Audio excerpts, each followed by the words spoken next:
Just 2 hours ago, Allied air forces began an attack on military targets in Iraq and Kuwait. These attacks continue as I speak. Ground forces are not engaged. This conflict started August 2nd when the dictator of Iraq invaded a small and helpless neighbor. Kuwait, a member of the Arab League and a member of the United Nations, was crushed. Its people brutalized. 5 months ago, Saddam Hussein started this cruel war against Kuwait. Tonight, the battle has been joined. This military action, taken in accord with United Nations resolutions and with the consent of the United States Congress, follows months of constant and virtually endless diplomatic activity on the part of the United Nations, the United States, and many, many other countries. Arab leaders sought what became known as an Arab solution, only to conclude that Saddam Hussein was unwilling to leave Kuwait. Others traveled to Baghdad in a variety of efforts to restore peace and justice. Our Secretary of State, James Baker, held an historic meeting in Geneva, only to be totally rebuffed. This past weekend, in a last-ditch effort, the Secretary General of the United Nations went to the Middle East with peace in his heart, his second such mission, and he came back from Baghdad with no progress at all in getting Saddam Hussein to withdraw from Kuwait. Now, the 28 countries with forces in the Gulf area have exhausted all reasonable efforts to reach a peaceful resolution, have no choice but to drive Saddam from Kuwait by force. We will not fail. As I report to you, air attacks are underway against military targets in Iraq. We are determined to knock out Saddam Hussein's nuclear bomb potential. We will also destroy his chemical weapons facilities. Much of Saddam's artillery and tanks will be destroyed. Our operations are designed to best protect the lives of all the coalition forces by targeting Saddam's vast military arsenal. Initial reports from General Schwarzkopf are that our operations are proceeding according to plan. Our objectives are clear. Saddam Hussein's forces will leave Kuwait.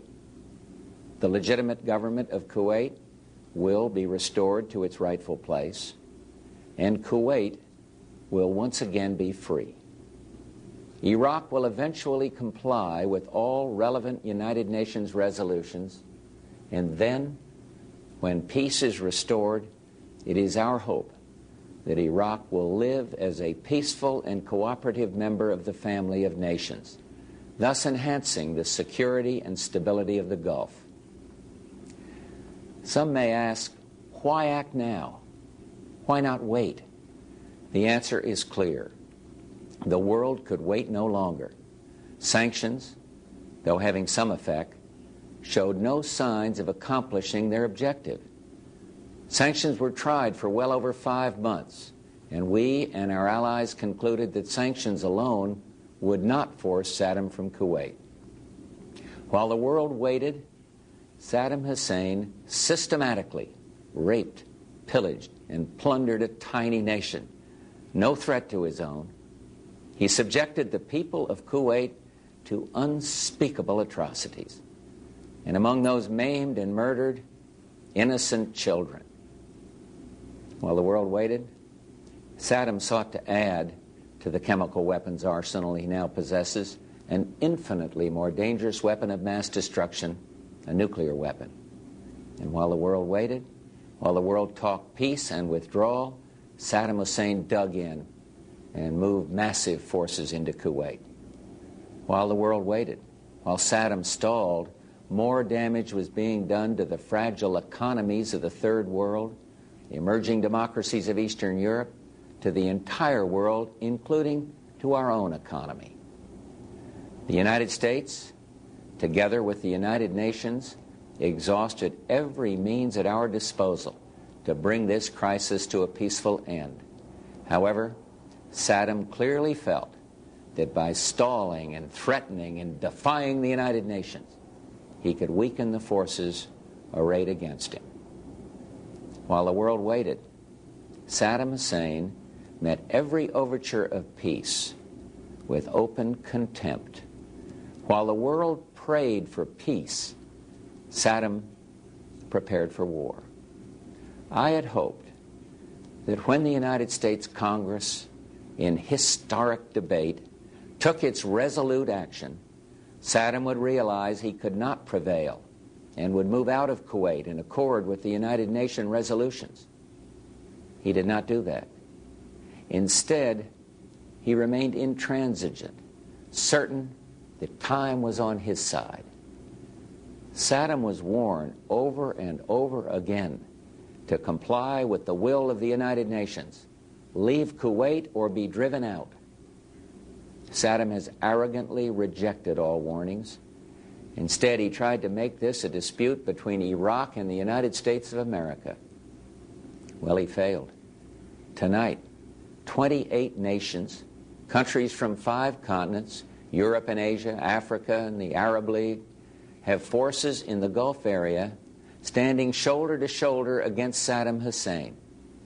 These countries had hoped the use of force could be avoided. Regrettably, we now believe that only force will make him leave.